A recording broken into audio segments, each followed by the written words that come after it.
Okay, this is a recorded session. We're required to do this since people can't physically come to the meeting. So if you object to being recorded, jump off now. But we'll keep this and make a transcript of it as we're required to do for any committee meetings and any board meetings that we do remotely like this. So welcome to the Greenburgh Central School District Fiscal Planning Committee meeting.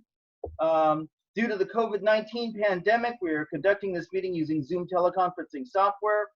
There are normally about 5 to 10 people at these meetings, and 56 people signed up for this meeting. So bear with us. The logistics may be a little difficult. You've been muted. I'll unmute you when we get done with the rules. The purpose of this meeting is to review draft 6 of the 2020-2021 budget. That's published on the district website. I think it's the May 5th edition. Our district website, if you wanted to look at it, you would click on the budget menu item at the top of the screen, and then you go into click on the 2020-21 budget. The governor's office has declared that this year's budget vote and election will be by absentee ballot only, and ballots must be received by the district clerk by 5 p.m. on June 9th. Ballots will be mailed to all registered voters. If you have questions, contact the district clerk, Ivy Kraus. That's ikraus@greenburghcsd.org, IKRAUS @greenburghcsd.org. There's some milestones between now and when the budget vote happens. So Tuesday, May 19th, the board will adopt the amount of the budget to be presented to the voters. Tuesday, May 26th, that's a week later, we'll have the budget hearing before the entire board. This is kind of a dress rehearsal for that. You should receive your ballots in the mail. You'll be able to vote before June 9th. Right now, we're looking at a draft of the budget, and everything is still subject to change. Our Assistant Superintendent for Business, Mary O'Neill, will say a few words about the current draft of the budget, and then we'll take questions using the chat feature. We'll initially allow participants 2 minutes to speak, and if we have time, we may have a second round of questions.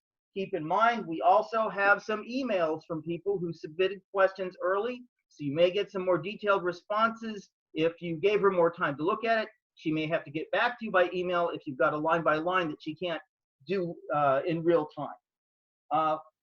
So now I'm going to show you, I think most of you are already familiar with this, but if you're not familiar with the chat feature, I want to show you what I want you to do if you want to sign up to speak. So give me a second here. I'm going to try and share. I couldn't, this didn't work live, so I'm going to show you a photograph.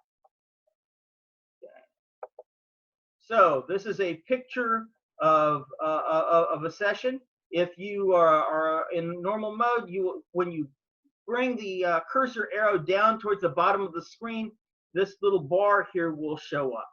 And you press the button that says chat right there.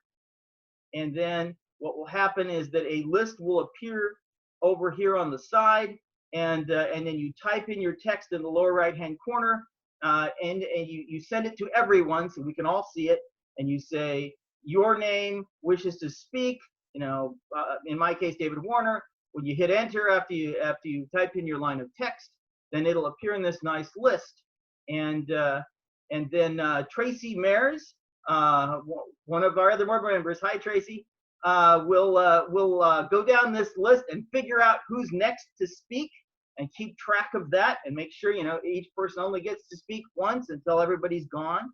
And then you'll have 2 minutes to talk, and then Tanya Drogic, our other board member, will let you know when that 2-minute time period is up, and we'll go through all the responses for everybody's one round, and then Mary will make her reply.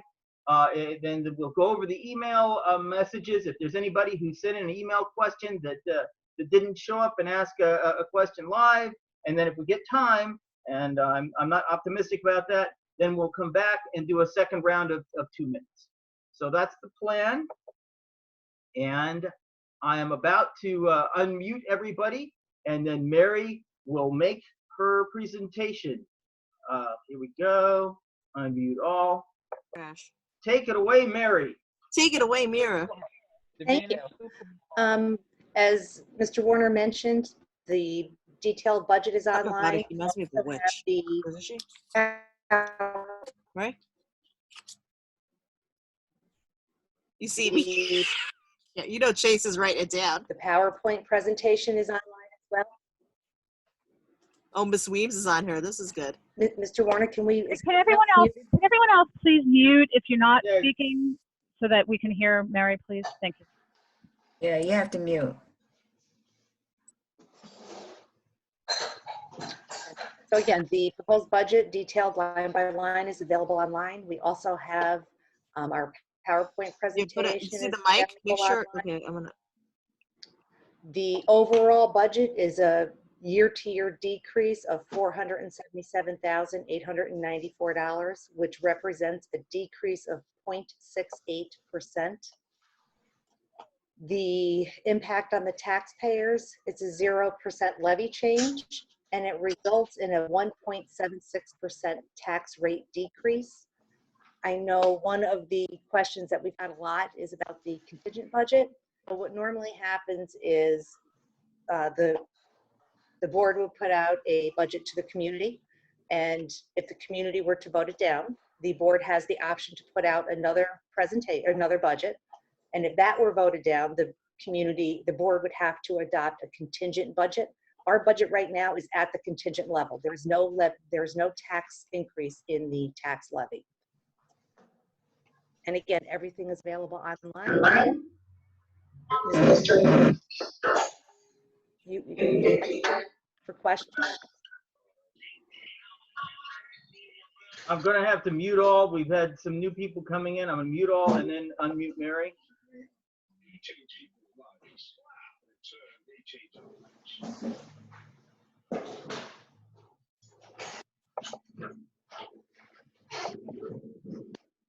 I'm trying to, there we go. Yep. Okay, Mary? Yes. You are unmuted. Continue. Okay. So again, the impact on the taxpayers is a 0% levy change and a tax rate decrease of 1.76%. So that basically means the average homeowner with an assessed value of $495,600 would see a reduction in their school tax bill by $139.77. I know one of the topics that has come up a lot is the governor and the state aid. We actually took our state aid and we reduced it by 10% of what the governor has said. We have also increased the use of our fund balance to offset any type of tax increase. And again, Mr. Warner, if people want to ask questions, because all this information is available online, you can start having them ask questions. Okay. So fair enough. So the one other thing I thought you might want to mention is that at the present time, everyone is employed in some way, shape, and form. We have not actually laid anyone off. We've had a number of retirees. We've had a couple of administrative positions in which we've given those the people who were whose positions have been eliminated the ability to become teachers. So that's in the mix. That's what's happening currently. All right. So at this point, I guess we're going to try and start having people sign up to speak. So go ahead and if you have not already done so, use that chat option. It looks like already we do have a question and Dr. Chase answered her. The question is there a form letter that we can use in order to contact the state requesting funding? Dr. Chase said yes, and Dr. Chase is going to elaborate. Okay. Good morning. Is it still morning? Good morning, Erin, and thank you for your question. So even though I did answer you in the chat, I'm not sure if everyone has access to the chat. There is a letter. What we're going to do probably in the next couple of minutes, we'll just put that on the website. It's a template already. The only thing that you'll have to do is you'll just simply have to fill in the name of the state representative. It can be Nita Lowey, it could be Chuck Schumer, it can be Christian Gilbert, it doesn't matter. So I have the list, I have their emails, and basically you can just alter it that says, I am a parent. I wrote, I'm a superintendent, so just change that and basically sign your name and just send the email off. It'll take you no more than 7 minutes at that. So we'll put it on the website for everyone to see. Fair enough? All right, thanks for your question.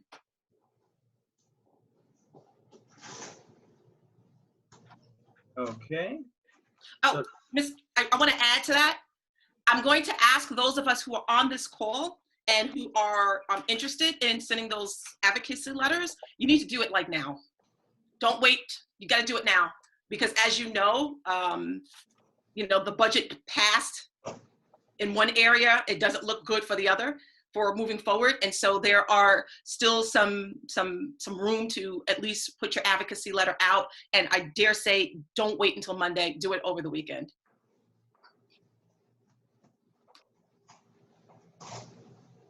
Okay, so Tracy, do we have anyone who has signed up to speak?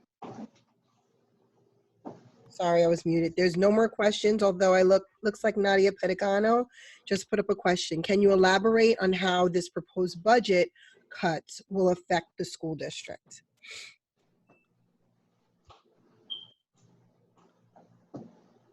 So I don't know who wants to answer that. Okay.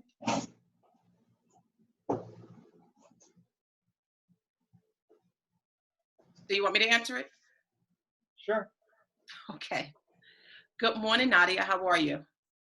I don't see you, but I know you're on one of these pages. But so thank you for your question. What is intact and what the commitment was to students and instructional programs? We've not cut any of the instructional programs for children. The only thing that will possibly be impacted is, well, there's a lot of uncertainties as to, we don't know what school is going to look like in the fall. So there are uncertainties there. We don't know how it's going to be structured in the fall. We don't even know what it's going to look like over the summer at this point. And so the budget is designed where there is a bottom number, and that's what you guys are going to vote on. But it does allow the board and administration flexibility to use money as the needs arise. As you all know, some people are acutely aware that there is a growing form of research that says that this virus is going to resurface in the fall. We need to begin thinking about what that can possibly look like in our school district. We don't know if that's going to be the case or not. So it allows us flexibility to make changes as different needs come up in the district. Our students will definitely still maintain their programs for the most part, what is realistic for students to have. What will be great is that we have definitely earmarked monies for social emotional growth, social emotional learning, not just for our students, but also for our staff. The programs will continue as best as we can possibly execute them, depending on what the culture will be. We don't know if there's going to be a hybrid model of online and brick and mortar setting, or if it's going to be all brick and mortar and then we have to go to online. And so in our minds, we're making preparations for that, but the budget will allow us to make those changes as the need arises. Mary, is there anything else that I left out, or? Yeah, the real thing that we removed from the budget to get to that contingent level is the interfund transfer to capital line. So that just means that we will not be putting money into any kind of facilities project. Okay, thank you. Mona Freytag put a question. Can you explain who will be overseeing and coordinating the music, arts, STEAM, and OUT programs now that the administrative positions have been eliminated?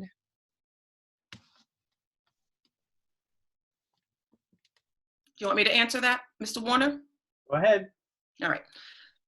So the positions, the administrative positions that have been eliminated, obviously those positions will be continue to be supervised by other administrators. If it's a building-based program, then it will be it will be supervised by the building-based leadership. So we have a plan in place for STEAM in terms of building STEAM committees within each building. It'll be a group of teachers led by their principals to identify the STEAM programs that are appropriate for the age level. As it relates to the arts and ALP, those are building-based programs, and they will be done at the building level. There will be a committee formed for art, obviously, in our school district, and that committee will be working with the Assistant Superintendent for Curriculum Instruction and Personnel. Thank you, Dr. Chase. Next is Carol Allen. She did not pose a question, but said she would like to speak. So I don't know if you can unmute her. Sure, just a second.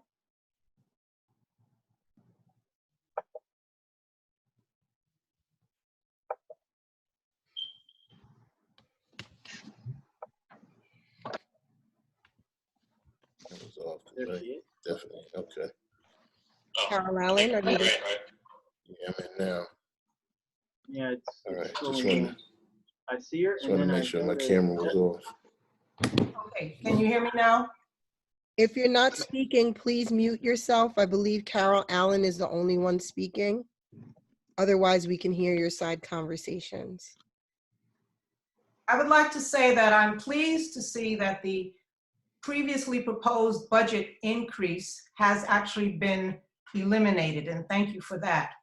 My major finance concern, meeting? however, is that there does not appear to be any Oh, but they money let everybody that's in. going They to let be set everybody aside for I'm the capital Carol's repairs in that there. need to be I'm done. sorry, Miss Allen, I'm sorry, can you stop for 1 second, Miss Allen? Can everybody please mute yourself because we can hear your side conversations? Thank you. I am concerned that there is no money being set aside for capital repairs, and there are others in the community who've expressed that same sentiment to me. So the question is, why aren't we trying to find some fat that can be trimmed so that money can be set aside for the capital repairs that need to be done? That is essential. You came to us over a year ago asking the district to borrow money because we needed to build a building, because we couldn't repair the old ones. The community said, no, we cannot afford to spend that much money. And we can't continue to ignore the capital projects. That's the end of my question. Thank you. Dr. Chase, Mary, do you guys want to respond at all to the question about capital projects? Well, it would be a board decision to put more money back in the budget.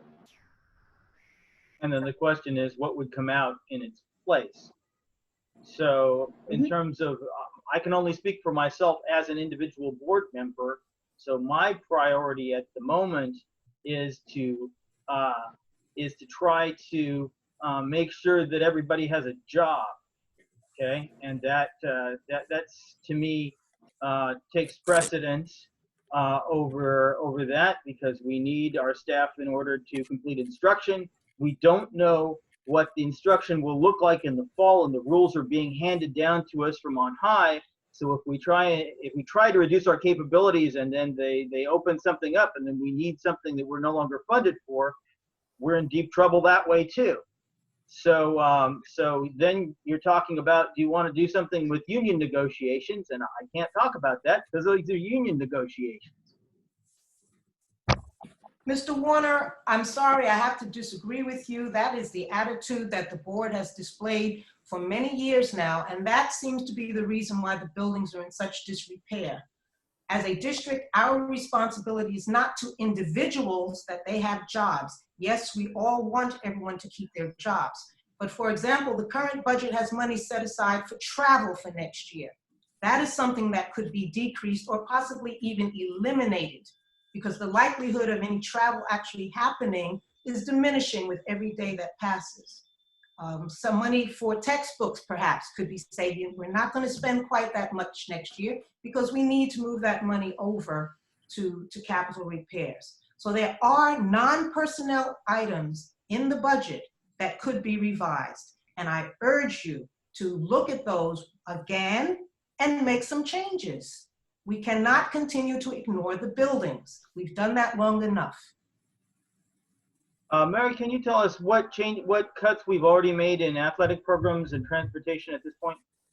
I'm not asking about what we've already done. We know we've already made cuts. The issue is we need to move money for capital repairs. And I just pointed out a couple of areas that you can look at. There are others. There are other people on this call that can mention the things that they have seen that are possibilities to be cut. Okay, thank you, Mrs. Allen. Mary, Dr. Chase. You just heard Ms. Allen talk about some areas, and she's wondering whether or not there's a availability to move monies around to capital funds. Can you guys answer that? Again, as far as the textbook money, textbook is an aided category, so what we spend, we get reimbursed by the state for. There's always room, I guess, to move funds around. It's what direction does the board want us to take? Do you want to, when we talk about travel, I know there are travel codes that's used for training for staff. They may go for training. Again, if it's the board's directive to move that and to put it in an interfund transfer line, we can do that. Okay. So I just wanted to ask on the heels of this discussion before it moves on to other issues. I had sent you an email, Mary, inquiring about various line items I didn't understand that really referred to what totals actually 5.5 million in facilities, a facilities budget. And I would like it if you just explain the meaning of those various items. My understanding was we were going through and then respond to the questions that were posed earlier. Okay, that's fine too. And again, if that was my understanding, was that we were going to listen to the community first and then go back and respond to the questions that okay, I just thought it was on the same topic, but that's fine. So do you have you given her written versions of your questions? Yes, I have. Okay, good. Okay. David, I will say quickly, again, like you, David, I'm just like one person, but I think that there is still an opportunity for us to go through the board, to go through the budget and see how we can trim other areas and allow for us to have monies to take on small capital projects that will address our facilities. It's worth doing. All right. Thank you. Next we have Megan Mority Hack to everyone. What is the likelihood that the proposed budget will change before going to vote?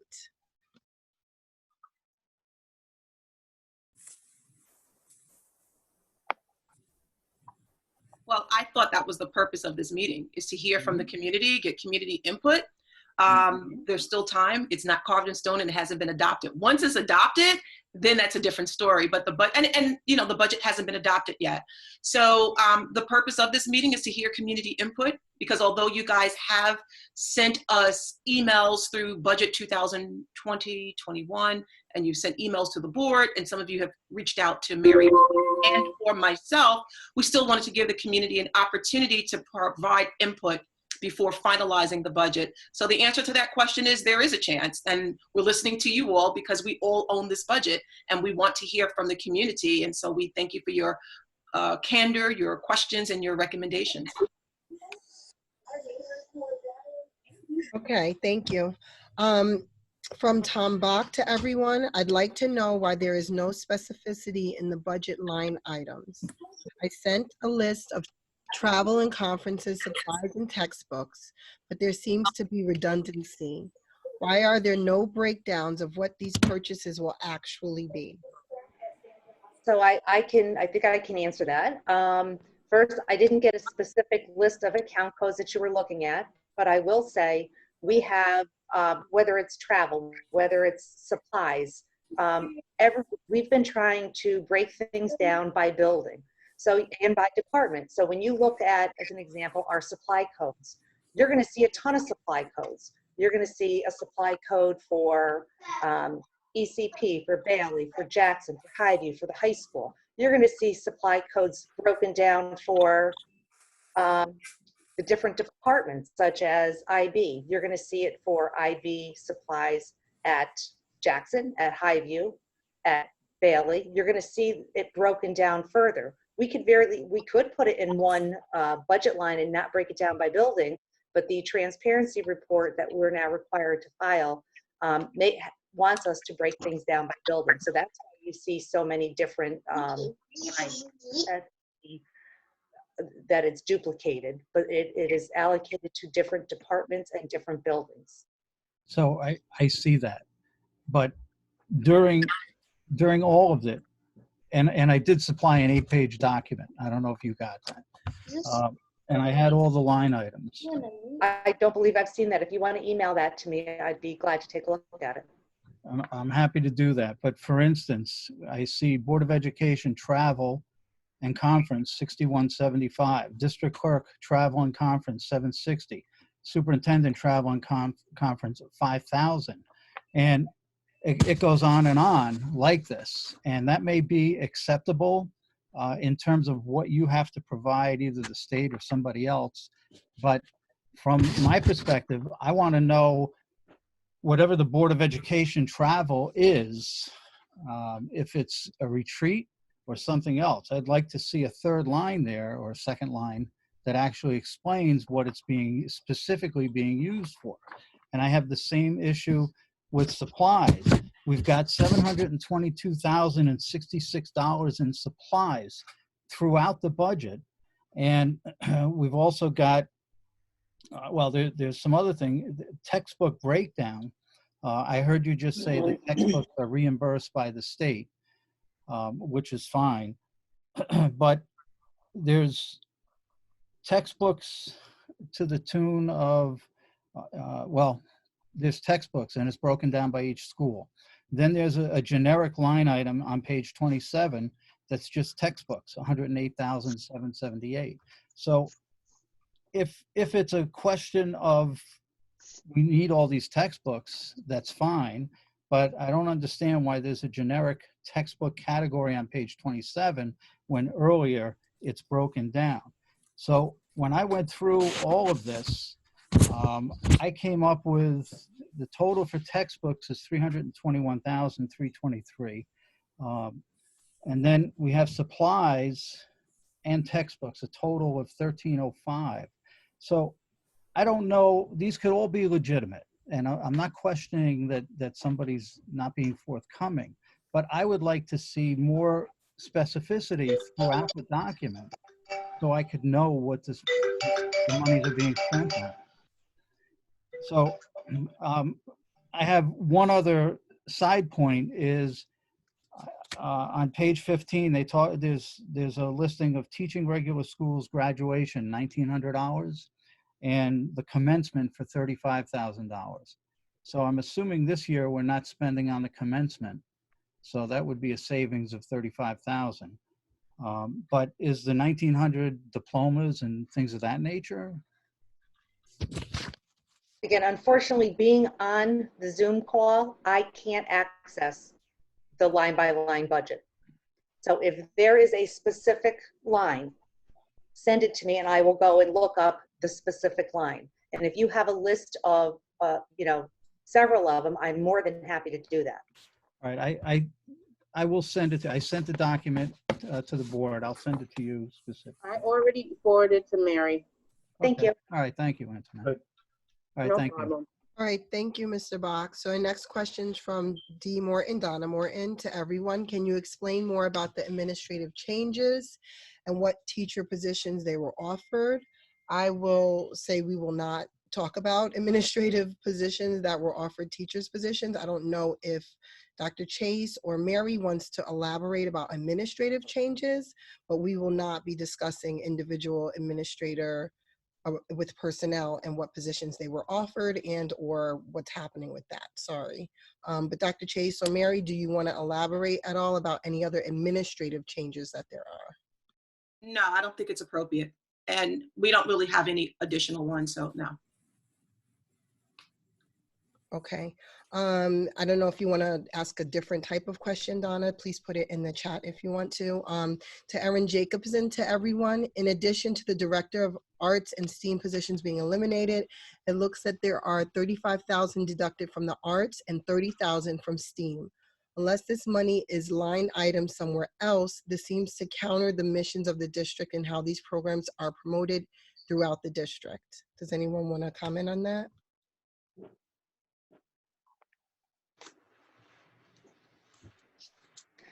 I will say I am copying down the questions so that I can go back and look at the specific lines and where the numbers are and be able to respond that way. Okay, Mary, when you do look at the numbers, you're going to put like the answers in a question and answer form on the website? It'll go under FAQs, yes. Okay. All right, thank you. So, Erin, maybe you can find your answer under there in a little bit. Do we have a time frame for where we're going to post things for FAQs? We Yes. have some already posted, Yeah.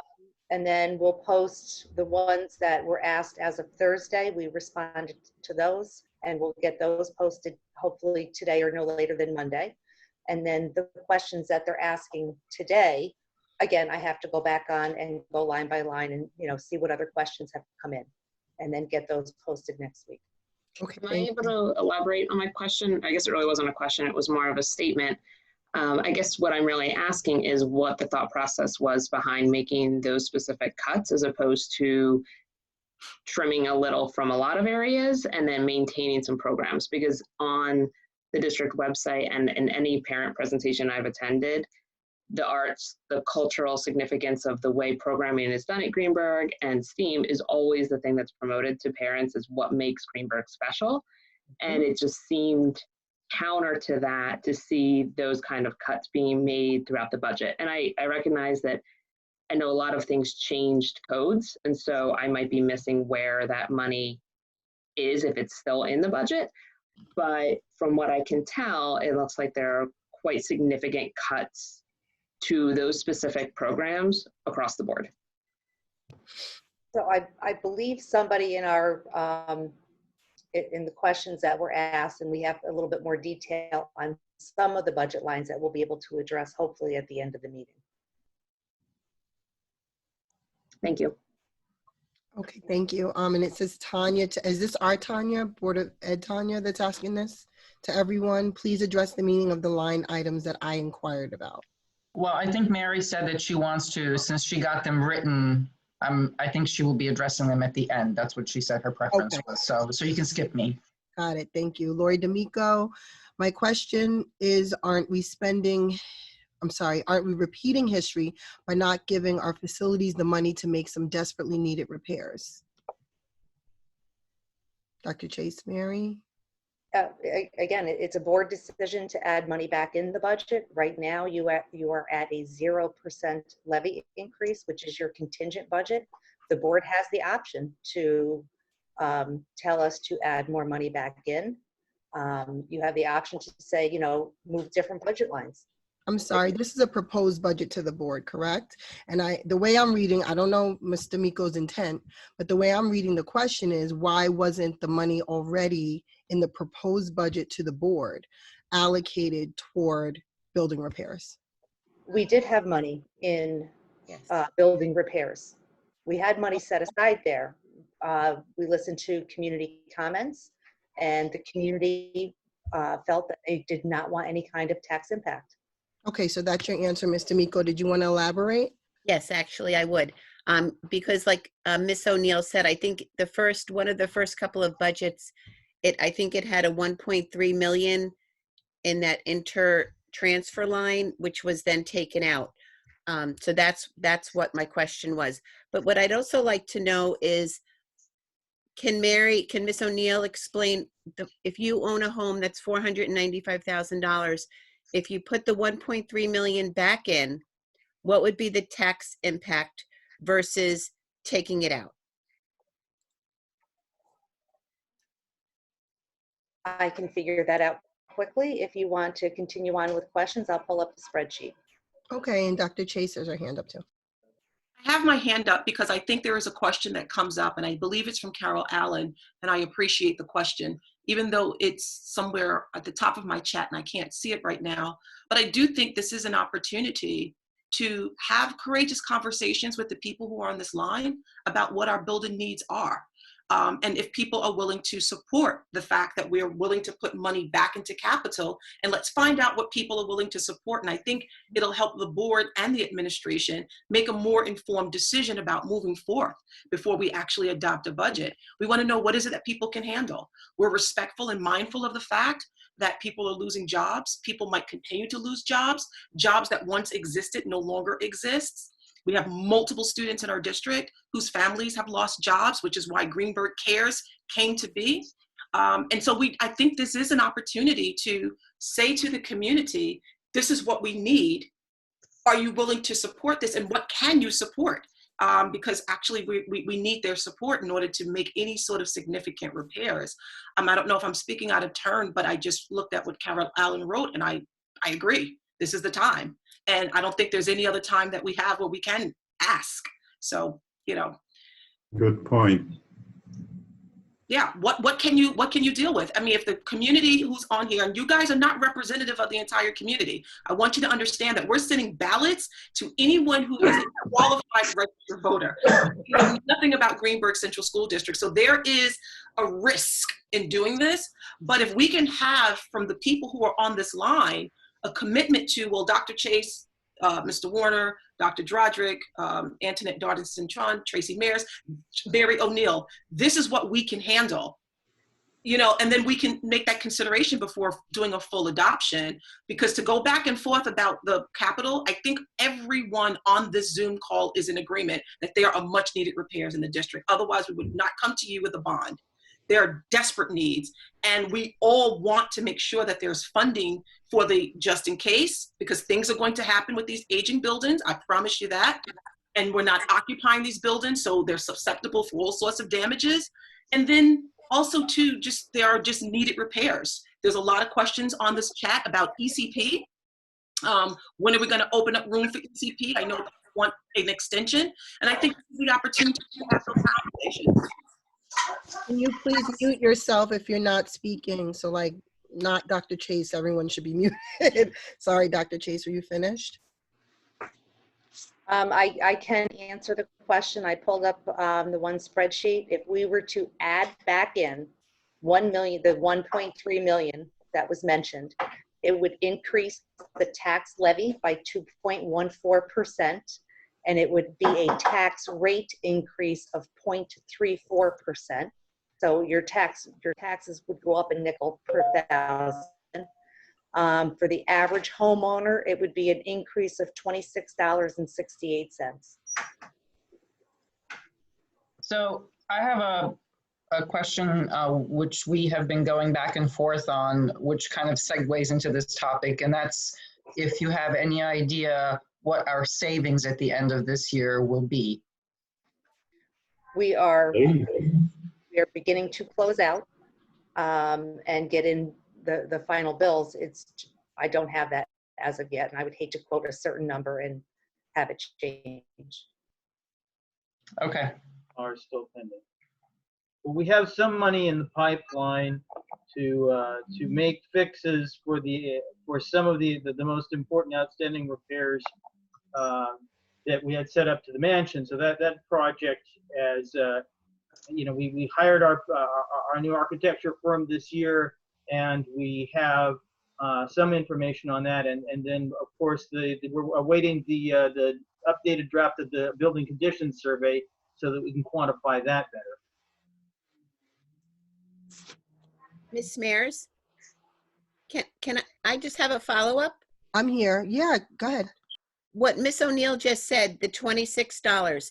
So again, I just want to clarify. So if you put the 1.3 million back in, are you saying that if you own a home that's almost $500,000, that your tax increase would just be $26 a year?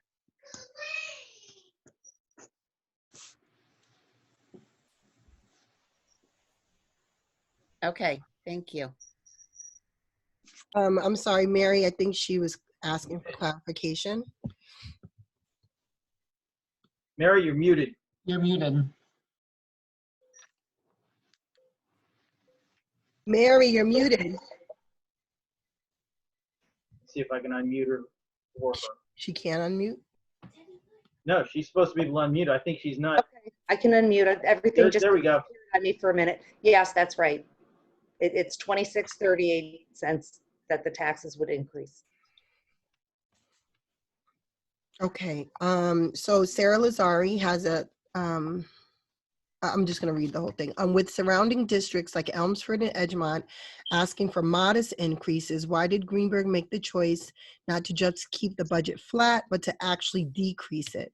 Given our facilities needs and the needs of our students, a decrease seems like a poor idea that will end up costing us more in the long run.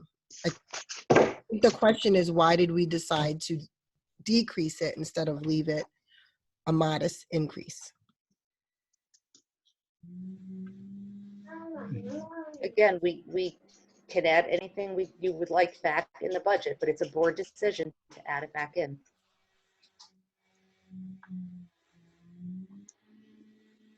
So basically what's happening here is people are weighing in and we take it back to the board and then the board talks about it. So any input we've got, we can look at as a board and have further discussion over the course of the next, next week is it. The other thing that I would add is, though, I think in some way we're all paying attention to what other school districts are doing or have done, but at the same time, Greenburgh is not the same as Edgemont. Greenburgh is not the same as many other schools. So we are trying to look at what is happening within Greenburgh. Also, on top of that, again, it's been said here, we've been hearing from a variety. Please mute yourself if you're not Antoinette. We've been hearing a cross section of, or a communication from a cross section of our district as far as what can be handled or accepted as far as increases or decreases to the budget. Again, we are here to listen. We have been listening to many of the, we've been paying attention to many of the emails that we have received. I understand there are separate groups that are having conversations as well.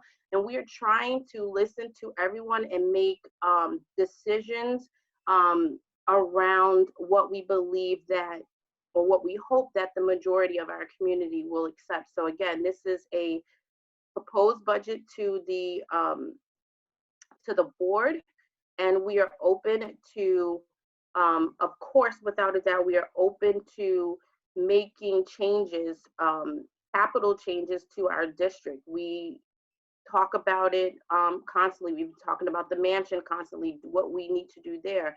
We just need to hear and really get a feel for what this community is going to accept. I think what is pretty fearful for most of us is if this budget is not approved, period, and what impact that will have on our programs and for our students and for our community as a whole. So again, we are listening, and it's not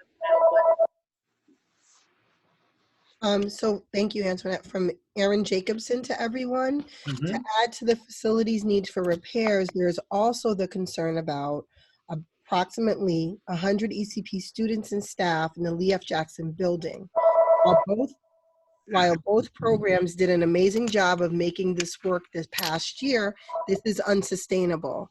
The concern is even greater if social distancing is a requirement for reopening schools.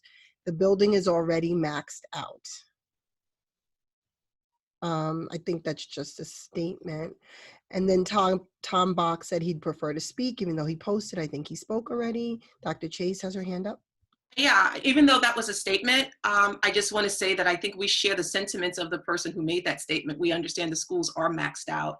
And again, we're hoping maybe not at this particular time, but maybe at another time we can have more robust conversations at a facilities meeting in terms of what some options might be to remedy the situation at ECP. We've always operated out of two places. One time it was the mansion and then it was the main building.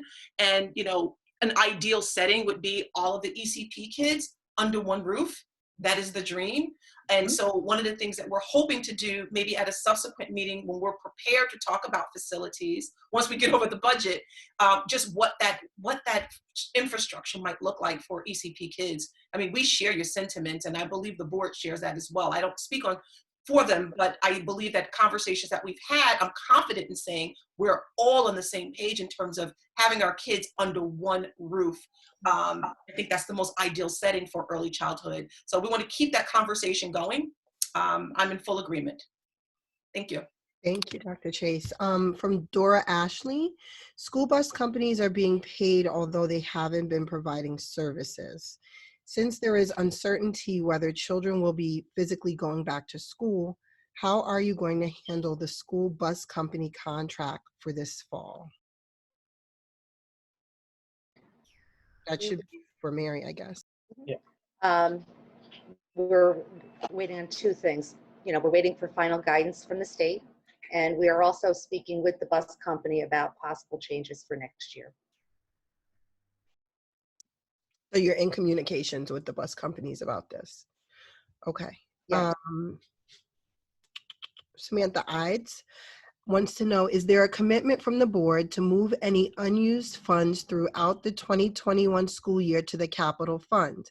I understand things like travel may or may not happen, and there are many unknowns moving into September.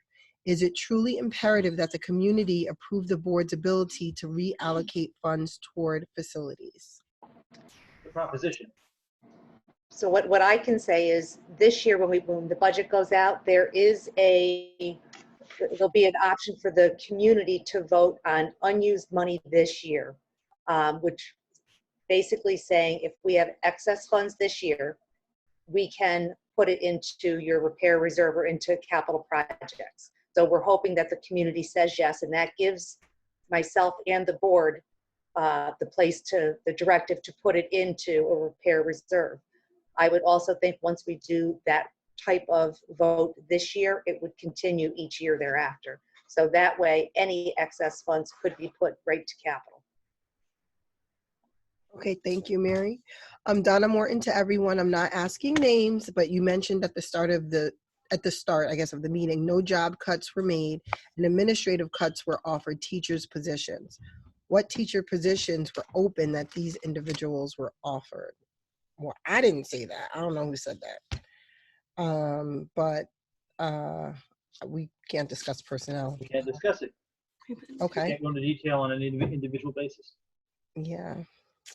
But what I will say is any position that was cut will be offered jobs. I think all of us on the board said that we don't want anyone to be jobless during this health crisis pandemic. So we are definitely offering jobs. So we're not getting into the specifics.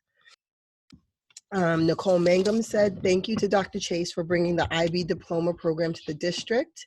Have we allocated funds in the budget that will continue to support the IB diploma program and students? For example, continued teacher training and sufficient student resources.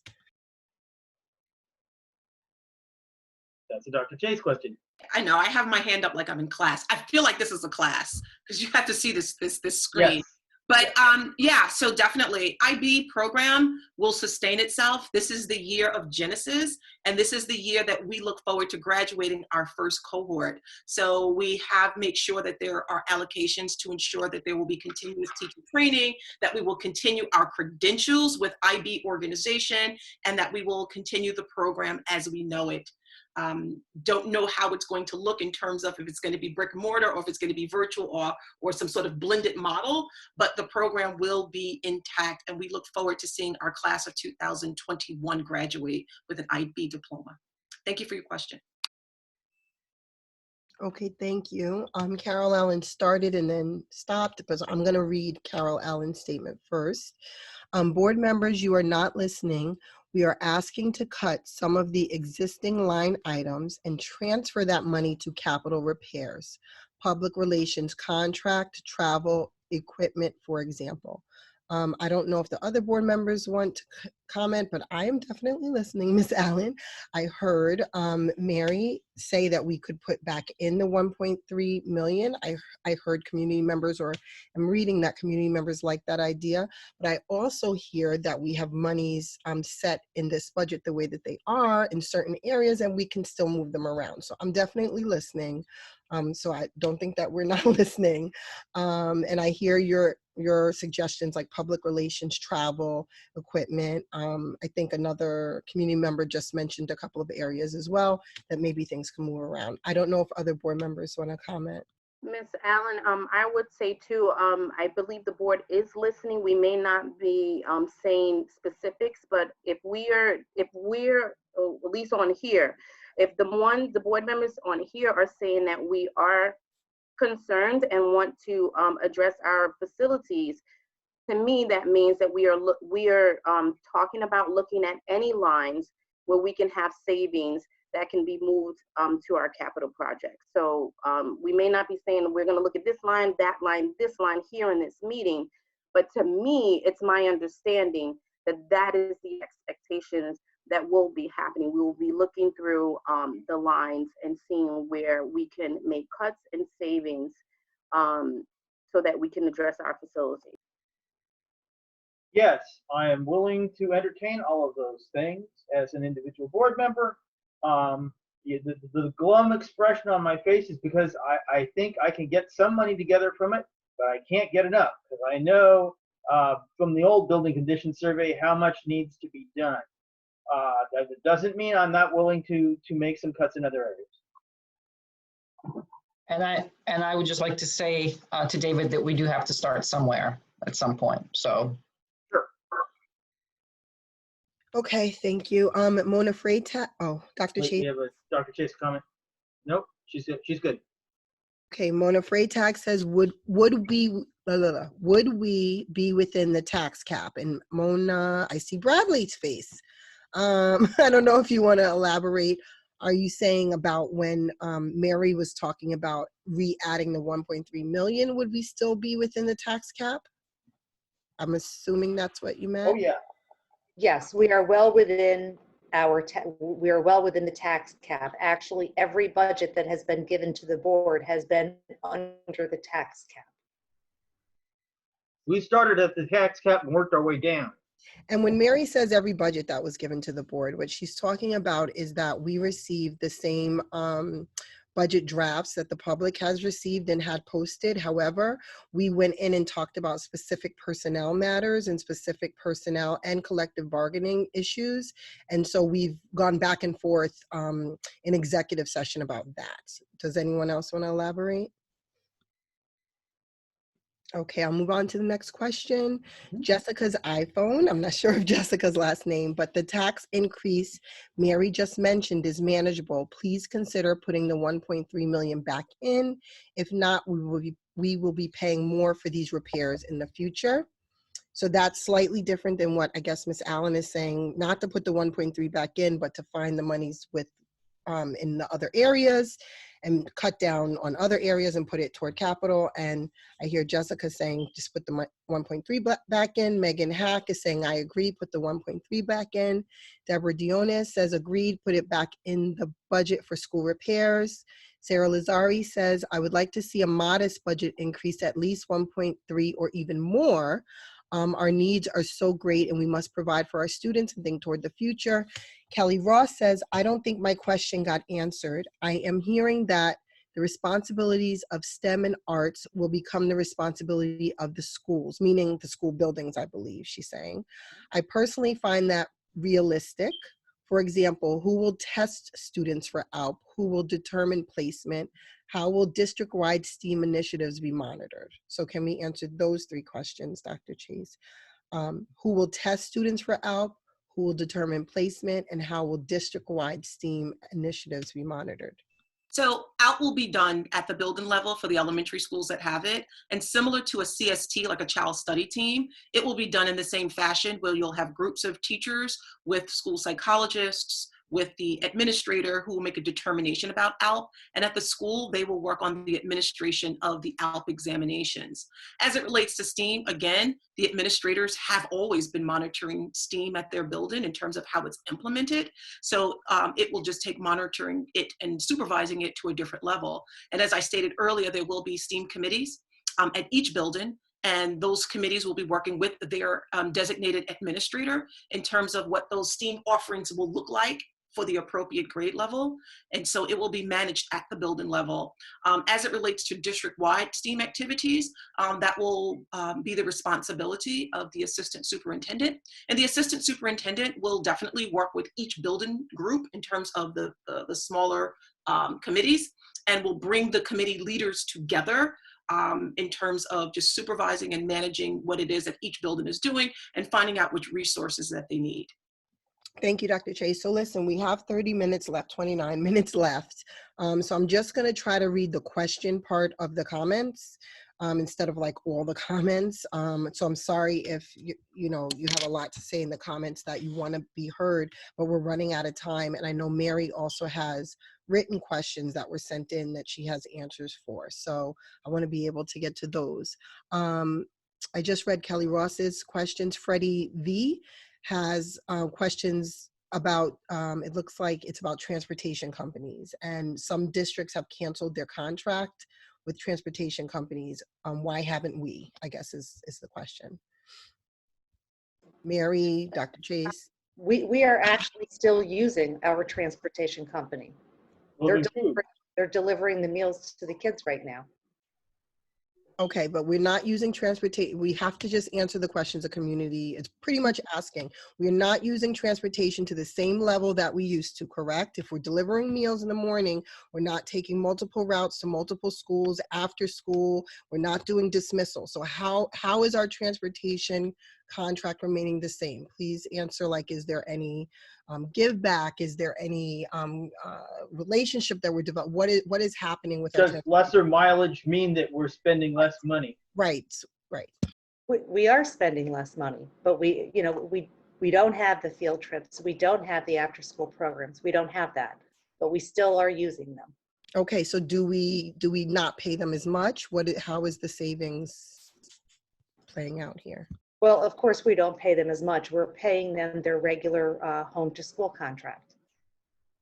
Okay, thank you. Erin has a lot here, but I'm trying to find the question.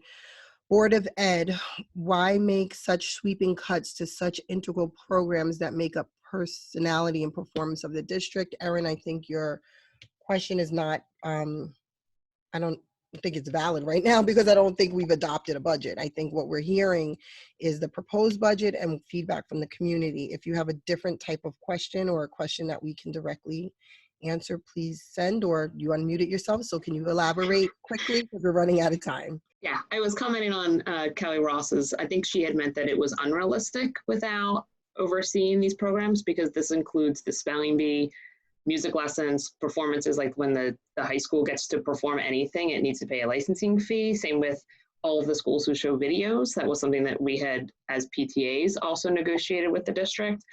So that these are all like very integral programs to the district, and not having oversight in them where they impact everybody. I just am curious what the thought process was that these were where cuts were decided to be made. Okay, thank you. Board, you are once again failing to be forthright with the public. Okay, I'm not going to read all the comments. I think the question is, and Carol, you can unmute yourself and correct me if I'm wrong, but you want to know what positions were vacated and which can be filled or are going to be filled. Is that the question overall? I was not asking that. Someone else was asking that. And I was responding to your saying, we're not going to discuss personnel matters. Mm-hmm. And I don't think it's appropriate that when those personnel matters are part of the public record already, that you continue to say, we're not going to discuss it, it's personnel. We're asking for positions, not names.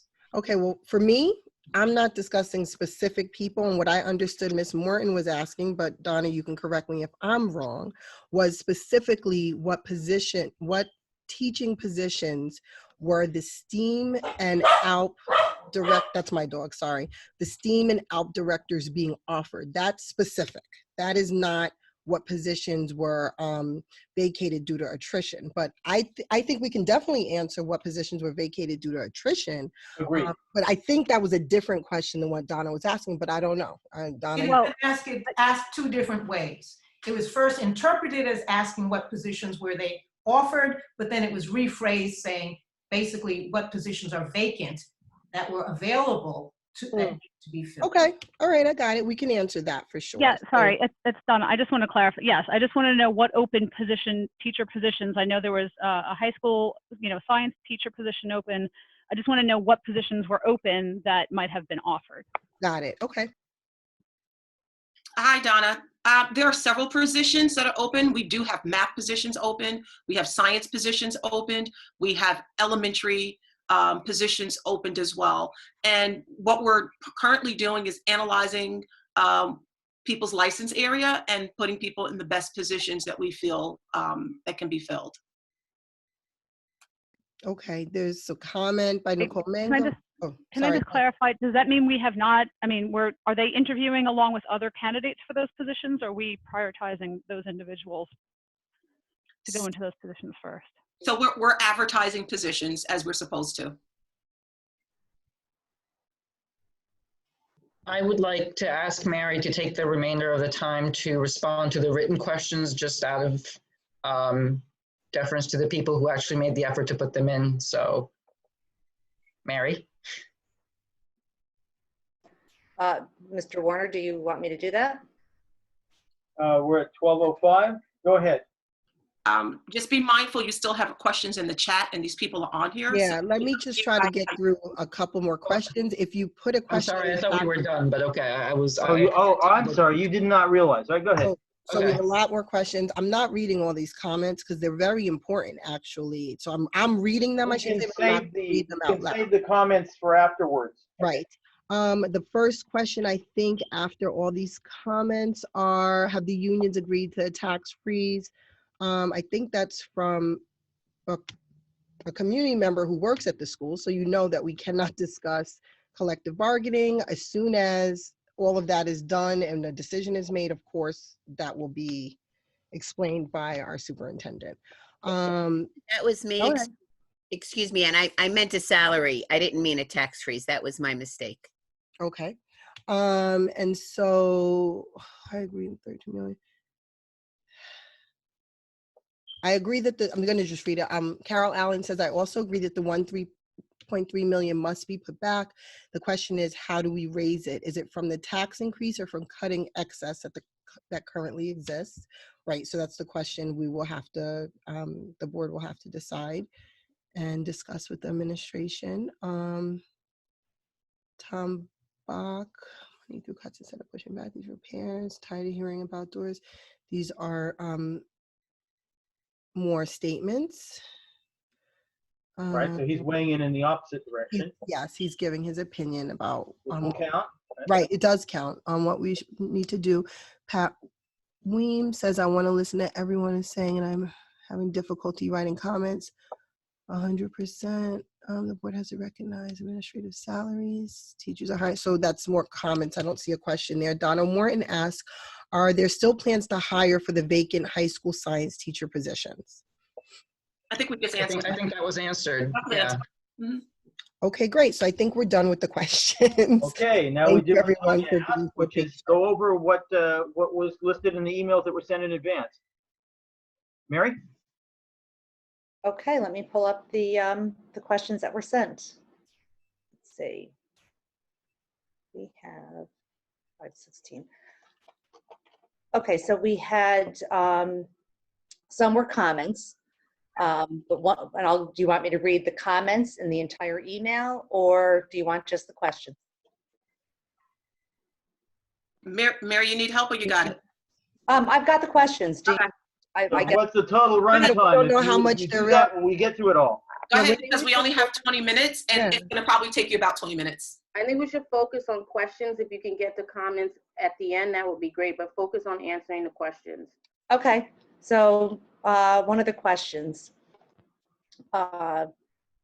is, It is likely that New York State will cut aid at least 20% from this past year's budget. My understanding is that you are preparing for this year, and I'd seen a statement on previous proposed budgets info that stated building budgets would be frozen until known aid numbers were provided. What does this mean? What will be cut next year when the reduction in aid reaches at least 20%?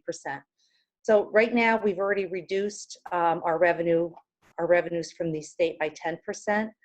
And if it goes up to 20%, we will utilize fund balance because we did increase that amount.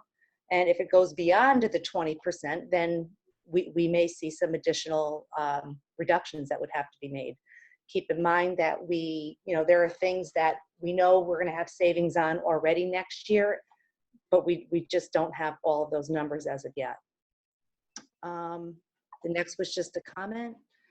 Then I have questions about category 1621, 400-00 to 06. What does contract expense specifically refer to?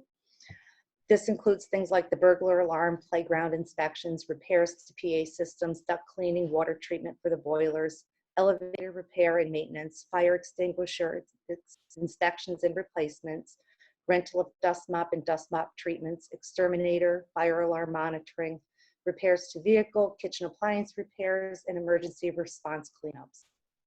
The next one is what specific improvements does 1621 422-00 stand for? And it's contracts for plumbing, carpentry, masonry, electrical, roofing, fencing, HVAC, asphalt, tree, boiler, parking lot line striping, and running generic wiring and cable. Then it's 42201, and again, this is just breaking it down between the buildings. That's for the administration building. We still need to maintain the building. If the funds are not used, they will be moved to other buildings as needed. And then it's 422-03 to 08. What specific building improvements are you budgeting for? Again, it includes, it could be upgrading the burglar alarm, playground inspections, repairs to the PA system, duct cleaning, water treatment, elevator. Let's see, did I write that? Yeah, that's the same thing. It's the identical as the question above, because it all 422, all the 422. What is 423-01? What is admin maintenance improvement of ground? It's paving for the bus garage. 423-03 to 08. What are the building maintenance improvement of grounds and road? Items include things for widening of roads and installing curbing. 436-01, what is admin health safety repairs? Asbestos removal, boiler safety inspections, and oil tank inspections. And then the next question is, what is 436-03 to 08? Again, it's the same thing. It's asbestos removal at different buildings, boiler safety inspections, and oil tank inspections. How were the dollar amounts derived? Are they based on estimates from contractors? It's a combination of amounts are based on a combination of contracts approved by the board and estimates of known items. Additionally, we have to budget some funds for the unknown. We had from ECP, it's more of just a comment. We had, can we explain what will happen if the proposed budget is voted down? The budget that the community has right now is a 0%. We are at our contingent level right now. Normally what happens is when you put a vote out to the budget or out to the community has the option to, if they vote it down, the board has the option to go back out for a second vote. If that budget is defeated, they must adopt a contingency budget. We're at the contingency budget level already. Can I explain what it is meant by the term contingency budget? A contingency budget means no increase in the tax levy is permitted. This budget that we have out there as of now has no increase to the tax levy. What is the difference between the proposed budget by the board and a contingency budget? There is no difference. Which budget will be better for the students and the community and why?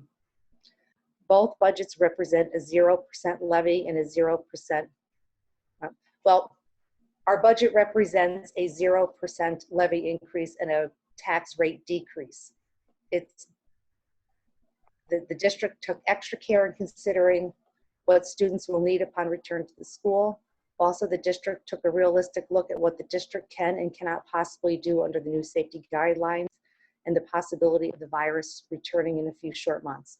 We looked at other countries and their approach to reopening schools. We looked at their priorities, just like we have a strong model for how we close schools, and we're prepared for remote learning.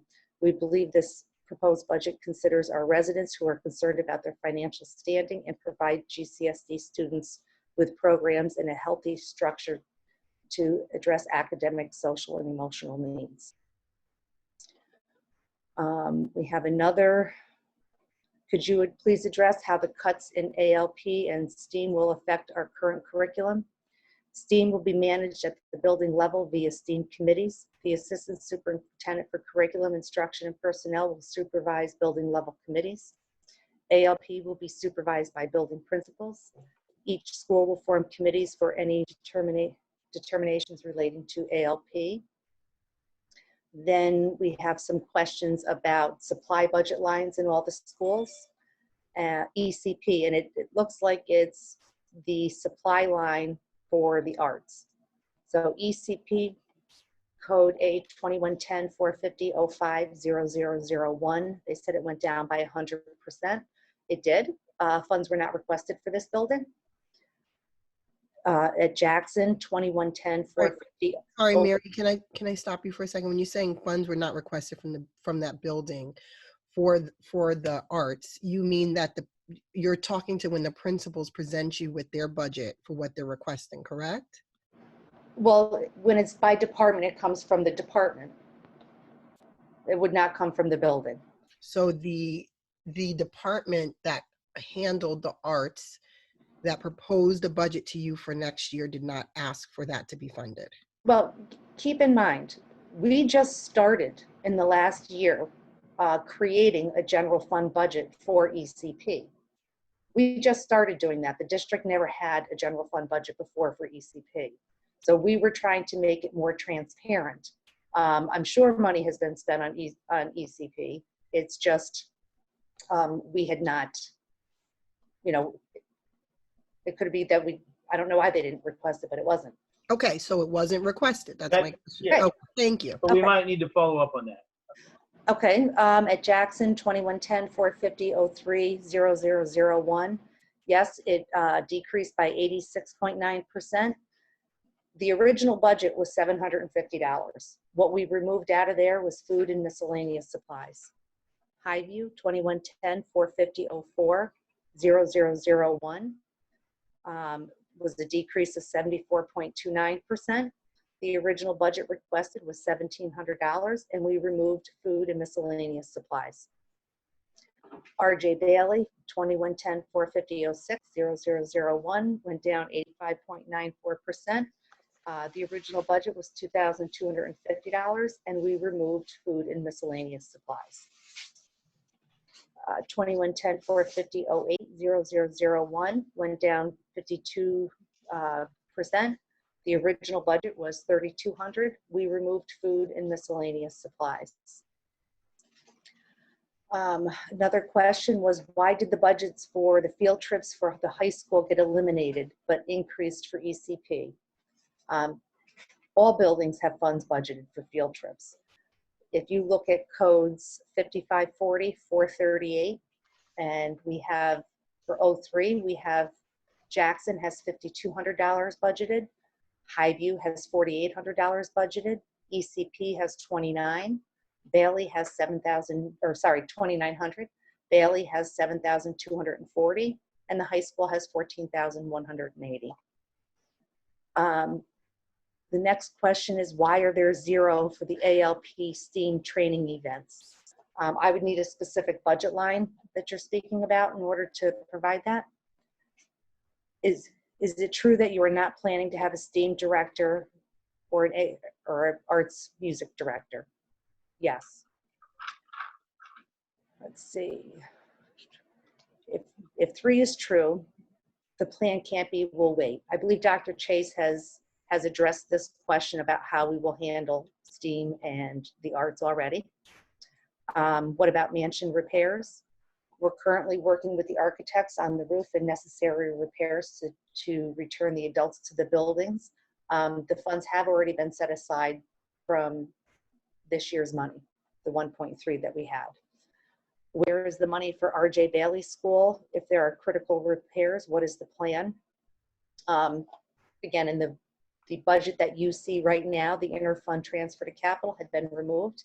Any major repairs would have to go out on a separate vote. Remember, the budget is still a draft. The board has not approved it as of yet, and they can tell us to add it back in. Are there plans in place for alternate busing? We're waiting on guidance from New York State.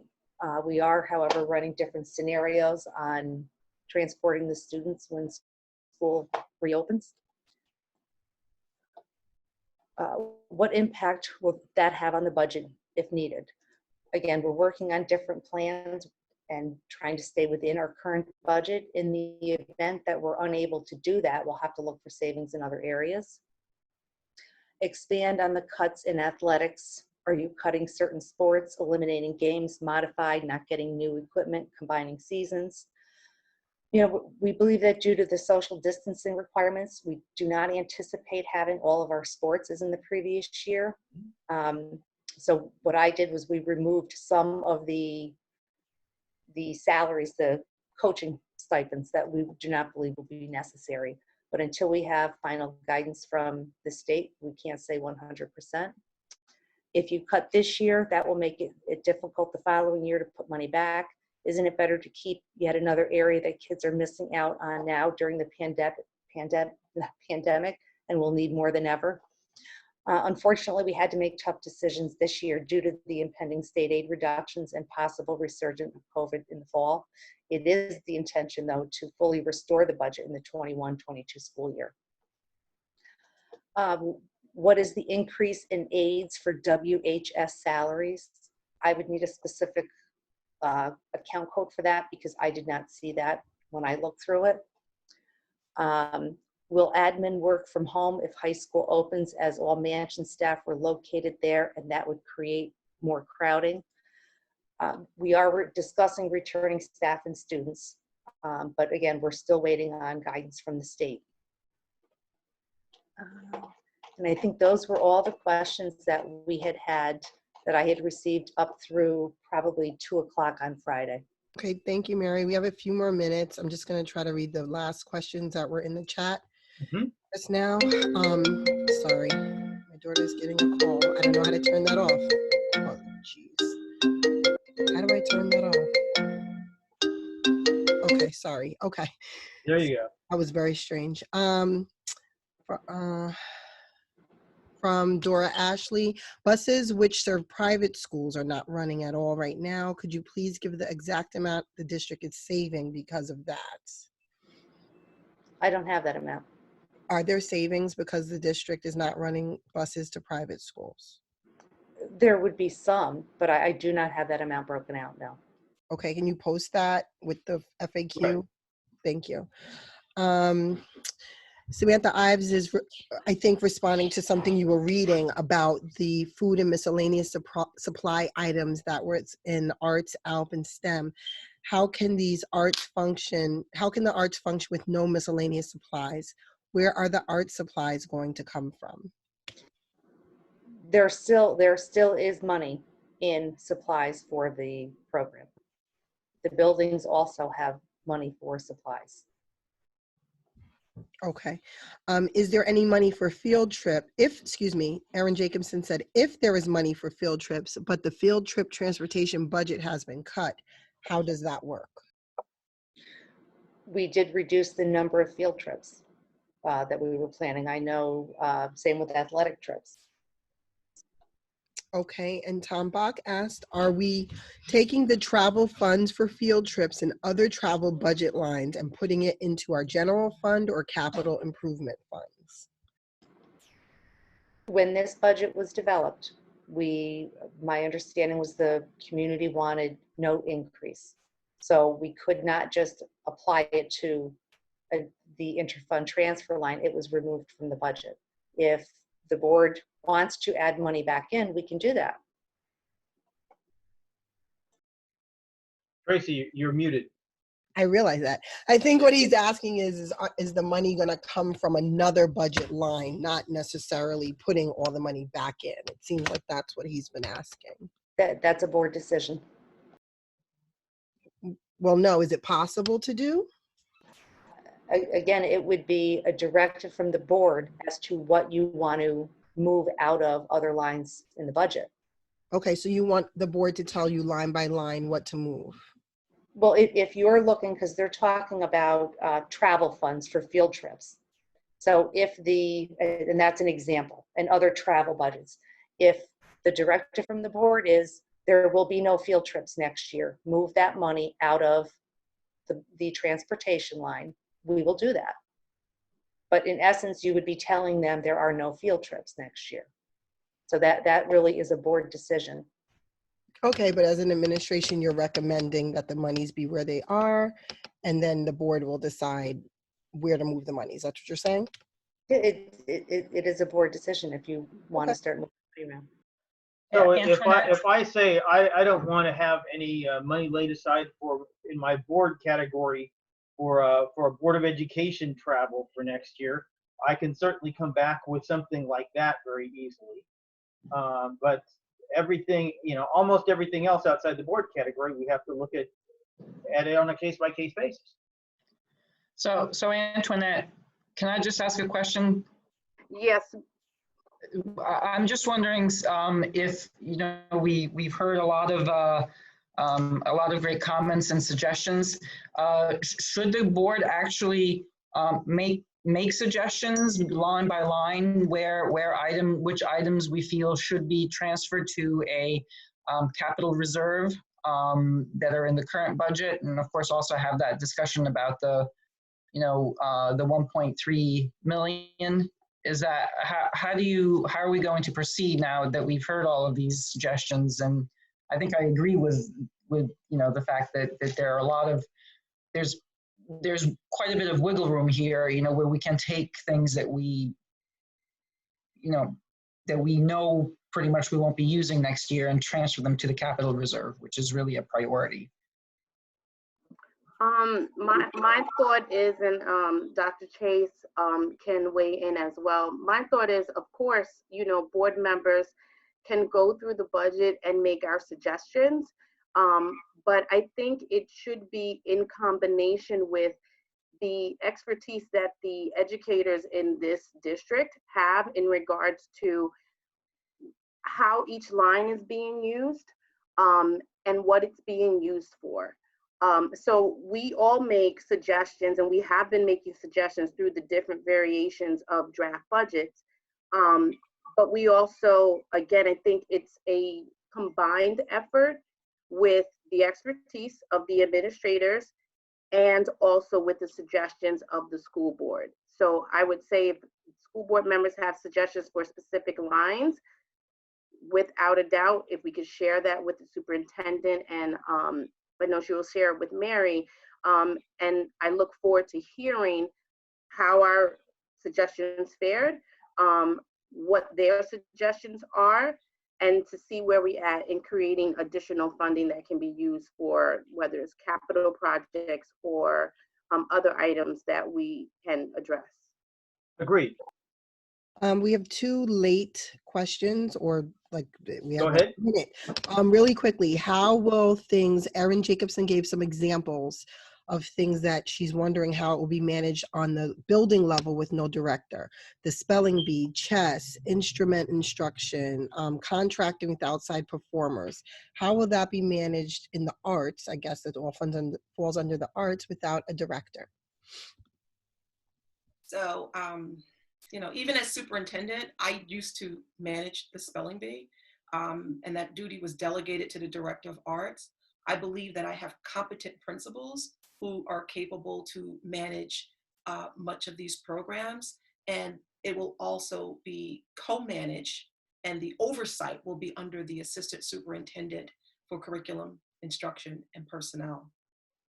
Late question here. Last year, the IB Genesis group went on multiple field trips based on the IB curriculum. If field trips are canceled, how will that impact IB?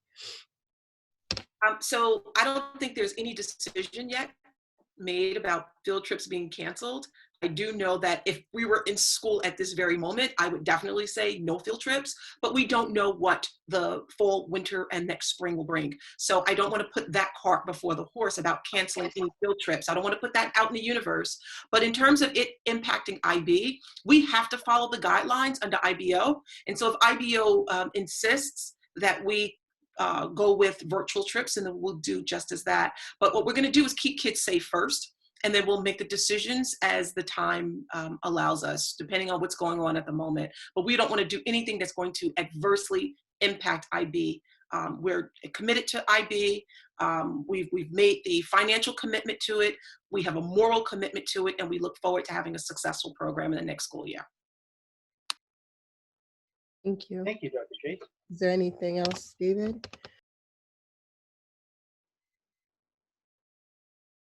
All right. Then I think, yes, Dr. Chase. First, I just want to thank everyone who's on the Zoom meeting on a Saturday during the day, on the most gorgeous Saturday I can possibly remember in a very, very long time. I think it really speaks a lot to the community. But I'm going to go back to something that I said earlier, and I don't want it to be buried. We have buildings that are in distress. When I presented with the board a bond last year, and I heard from people saying that, the bond went down because they couldn't afford it, I want to go back. Those issues have not gone away. Those issues still exist. And so the same energy that we're putting toward this budget, I would like, and I'm inviting you to put the same energy toward conversations that we have to have about the needs and the repairs of our buildings. We heard you loud and clear as to what you want. Again, it's our budget, and I'm really happy to hear that there is a very strong voice in terms of returning capital funds. We hear you. The board and I, with Mary, will make decisions appropriately, but I really would like for us to have these same robust conversations. And I'm so happy to know that everyone on this call is in agreement about the fact that we need to do something with our buildings. And again, thank you for spending the Saturday with us. Thank you. And we will be passing on information that we have gleaned from this meeting to the rest of the board, and you will hear more about this. Thank you. Have a good day. Have a good day, everyone. Thank you. Good day, everyone. Bye now. Bye, very good.